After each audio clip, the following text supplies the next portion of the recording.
Hi guys, welcome back. Today's video, as the title says, is going to be my top tips when it comes to calorie counting.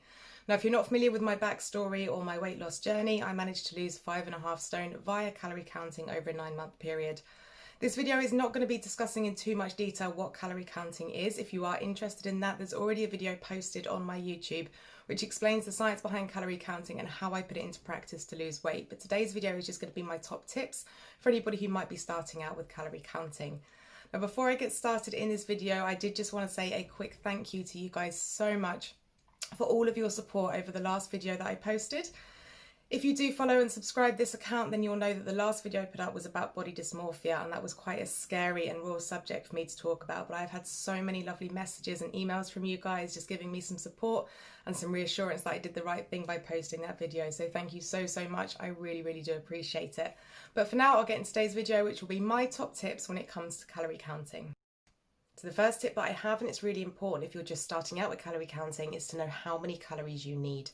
Now, it's important to make sure that you're in a calorie deficit so that you are burning more calories than what you're eating, but you also want to make sure that you are eating enough calories to stay healthy. Now, you can have a look online at calorie deficit calculators. In there, you can just pop in your weight, your height, your weight loss goals, your activity levels, and it will give you a rough idea for you personally how many calories you should be eating in order to achieve your weight loss goals in a certain amount of time. One thing I will mention is that I never ever recommend to anybody to drop below 1200 calories. I think that's the absolute minimum. So if any of these calculators are giving you a number below 1200, please don't ever drop below that. You can take things a step further. You can have a chat with a personal trainer, nutritionist, dietitian, even your doctor. They'll give you a rough idea of how many calories you should be eating a day to lose weight, but to also make sure that there's no negative effects on your health. Now, tip number 2, which I think is very important, is to make use of a calorie counting app. I use the app MyFitnessPal. I never paid for it. I never went premium. I just used the basic free version. Now, there's other apps like this on the market which help you to track your calories, but MyFitnessPal is the one that I always recommend to people. What you can do is you can scan the barcodes, or you can search food items in there. You have breakfast, you have lunch, you have dinner, and you have snacks.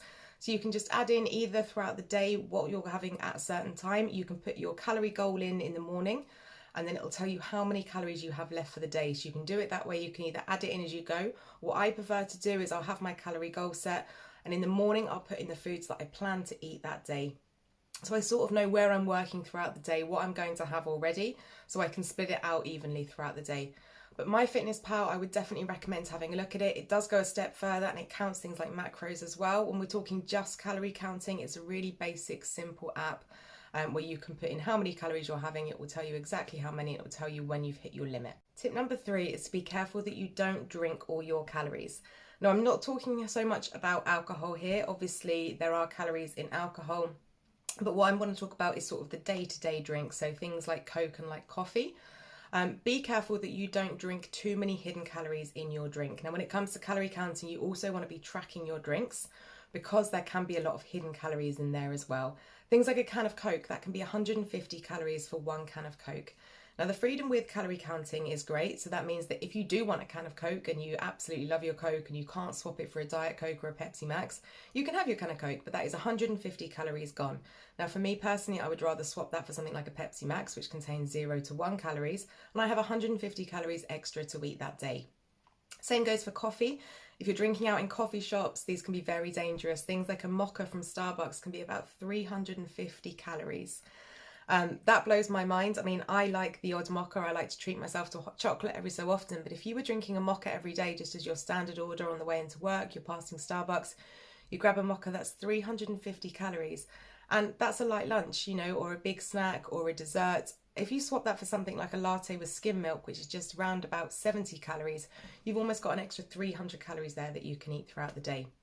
So make sure that you are tracking all of your drinks as well, but be careful that you don't drink too many calories, because then you might end up hungry or you haven't had enough solid food.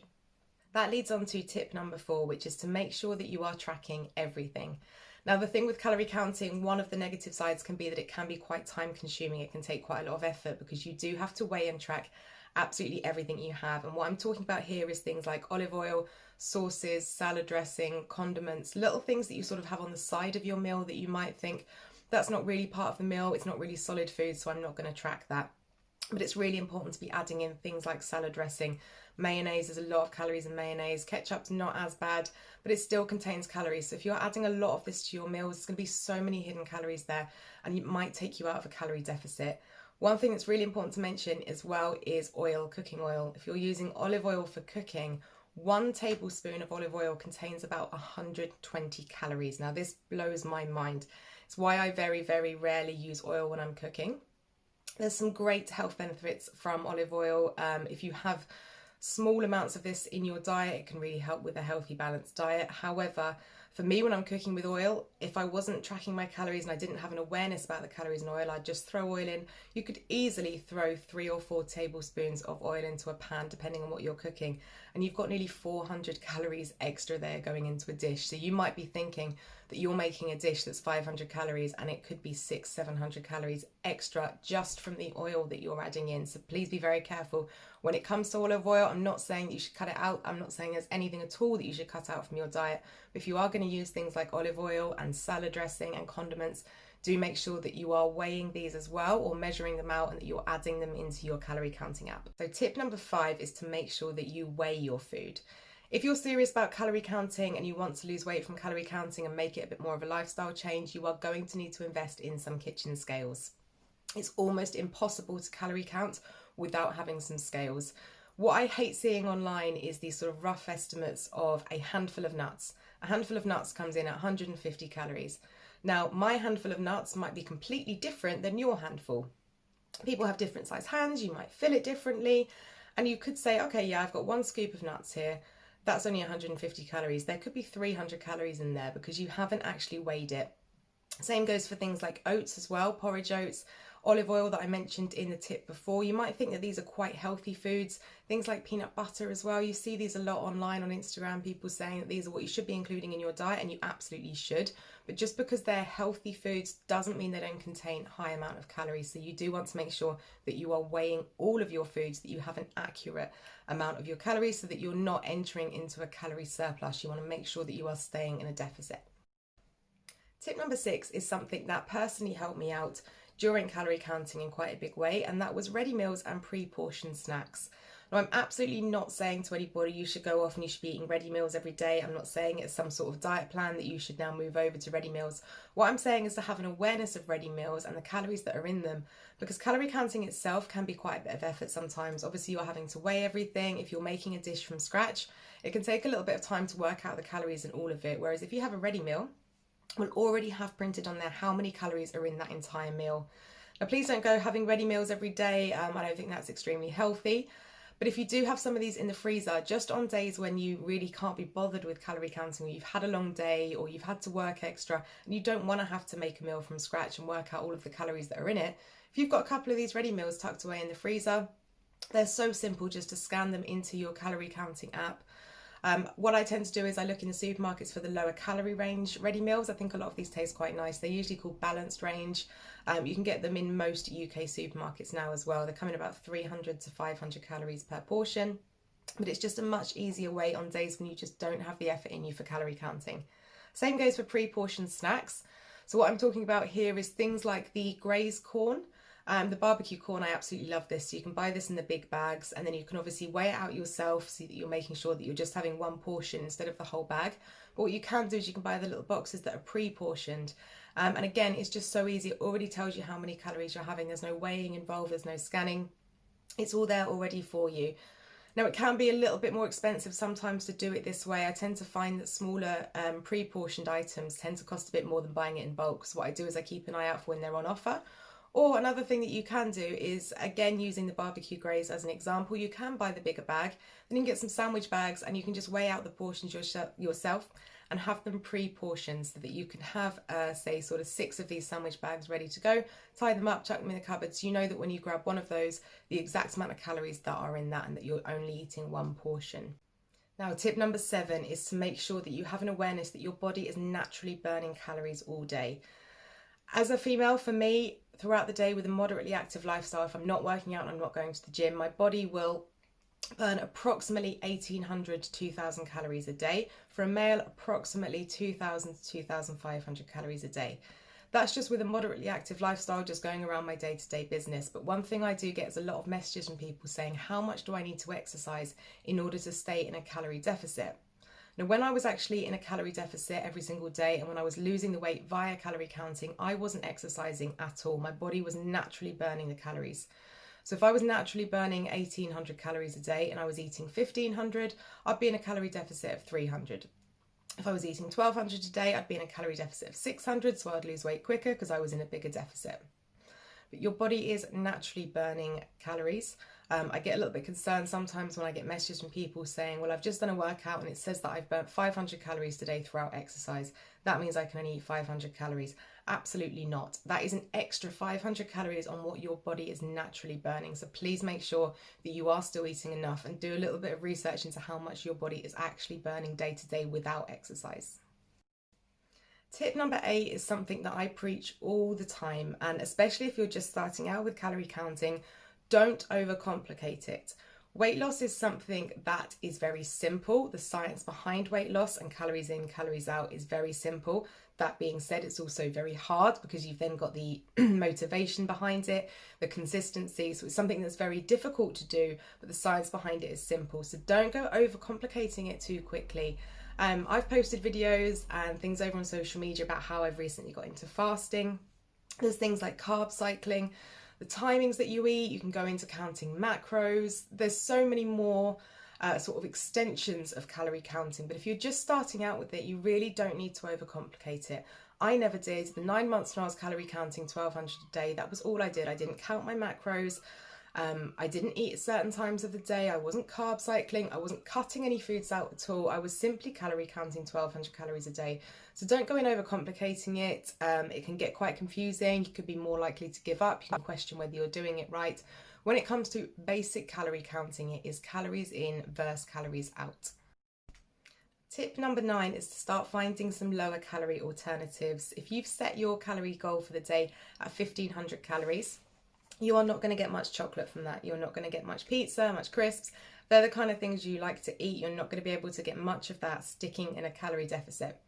So it's really important to start having a look for lower calorie alternatives. And by this, I mean things like ice cream. There's loads of low calorie alternative ice creams out on the market now. Most supermarkets are doing their own ones, and you can eat an entire tub for about 300 calories.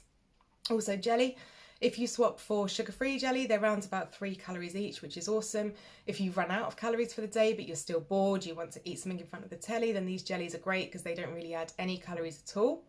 One thing to mention with dinner as well is vegetables. If you can pack your dinner out with vegetables, especially green veg, there's barely any calories in those at all. You're not going to be adding much. I do still track and weigh my veg to make sure that I've got an accurate for the day. The more vegetables you can pack in there, it will keep you feeling fuller for longer. My biggest tip though, when it comes to finding lower calorie alternatives, is to head on over to social media. If you have something like Instagram, I'm going to pop the name of my Instagram up on the screen now, because this is pretty much what my social media covers. I've spent a couple of years looking at lower calorie alternatives, and there are thousands and thousands of pages out there of people who are doing the same thing, and they've managed to find things that they've swapped, and little sort of meal and recipe ideas, things like making a pizza out of a wrap. It's quite big in the slimming world and the Weight Watchers community as well to find lower calorie alternatives. So head on over to social media and you might start to find some ideas that you hadn't thought of. So my final tip is to be careful that you don't overeat at the weekend. Now, if you've been really good for 5 days, say you've had 1,500 calories a day and you are burning 2,000 calories a day, that's great. You've put yourself in a 500 calorie deficit for 5 days a week, but then the weekend hits. And Saturday and Sunday, you say, I'm not going to track calories, it's the weekend, I've been really good all week, which means that I can have a bit of a relax this weekend. And you eat 4,000 calories on Saturday and 4,000 calories on Sunday, which sounds like a lot, but trust me, it's very, very easy to do. In a large pizza, there's usually in excess of 2,000 calories in one pizza alone. So say over the weekend, you've then eaten 4,000 calories each day, you are straight back in a calorie surplus. So all of that hard work that you've done throughout the week, if you added up the total calories that you've eaten throughout the week, including the extreme amount that you've eaten at the weekend, and you add up the amount of calories that you've burnt for the week, including the weekend, chances are you're still going to have eaten more calories than what you're burning. So you're going to be in that mindset of, but I've been good all week, that's fine, so I'm still going to be losing weight. If you are overeating at the weekend, you are just erasing all of that, and chances are you're still going to be putting weight on, because it's very, very easy to overeat at the weekend. So just be careful, especially if you're drinking as well. As I say, a lot of hidden calories in alcohol. I'm not saying don't enjoy yourself. I'm not saying don't have an odd cheat day. I used to have cheat day about once every 2 to 3 weeks. I would factor in a cheat day, and I wouldn't count my calories at all. What I tried to do is I'd make it a cheat evening, so that I wasn't eating all day long, so I wasn't sort of gorging and binging on a massive breakfast and a lunch and a dinner. I would just allow myself to have one big dinner of anything I fancied, pizza or something, and then have snacks after. But I absolutely wouldn't do that twice a week at the weekends. You need to be really careful that you're not sort of reversing all of your hard work, because it is hard work, calorie counting, and it is effort, and it does take motivation, and you don't want to be reversing all of that just at the weekend. So guys, that's it. That's my top 10 calorie counting tips. As I said, I have already posted a video on my channel which explains how I lost weight via calorie counting. If you are interested in that and you haven't yet seen it, head over and take a watch. I'll also put my Instagram link down below. I hope this might have been beneficial to anybody who's interested in calorie counting or already doing it. To me, these points are the most important ones to take on board if you are calorie counting, because they can sort of make or break your success with it. If you are interested in healthy weight loss, I speak a little bit about mental health as well, but if you're interested in sort of honest and healthy weight loss, do press subscribe. Give the video a thumbs up if you've enjoyed it. As always, I do hope everybody's keeping happy and safe and well, and I will catch you in the next video.